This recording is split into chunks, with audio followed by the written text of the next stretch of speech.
Новинарот Александар Митовски, кој доби закани за тужби од речиси половина влада, и тоа на чело со премиерот, тврди дека има докази за она што го напишал, вклучително и можната вмешаност на политичари во случајот рекет, ама и за веројатноста дека Заев ги предупредил рекетарите, оти се пријавени.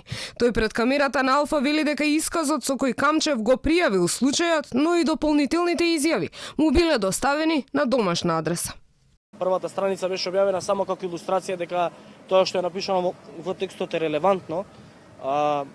Јасно се гледа дека при кривичната пријава дадена на 2 мај година. Дадена на 2 мај од страна на Норце Камчев, јасно се гледа дека тие го запознале обвинителството, дека во контакт со Боки 13 били и други политичари. Ова е делот во дополнителниот исказ, сега го нема да го објавиме цел, каде што стои тој исказ на господинот Камчев, како што може да се види од самиот документ.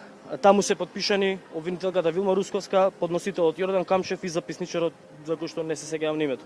Откако Митовски објави една страна од исказот, чија автентичност ја потврди и од основното јавно обвинителство, првата закана за тужба пристигна директно од Заев. Секако дека ќе тужиме, заради тоа што тоа не е точно. Само пред 3 дена премиерот ги бодреше новинарите да објават било какви индиции за криминал за случајот рекет. Било какви докази, апелирам да ги објави. За било кој, прво за мене, па после и за сите. Ако постоje докази за инволвираност во незаконско однесување, да се објават секаде. Закани за тужби на адреса на Митовски, освен од Заев, виртуелно преку Facebook статуси упатија и вице-премиерката Радмила Шекеринска, шефот на дипломатијата Никола Димитров и пратеничката Фросина Ременски.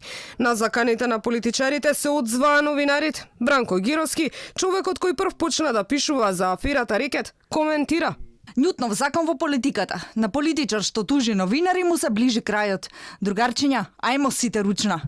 Новинарските здруженија, ЗНМ и МАН, Советот за етика, како и Македонската асоциација на новинари, сите ги повикаа политичарите да се воздржат од тужби и да не ја загрозуваат слободата на изразување.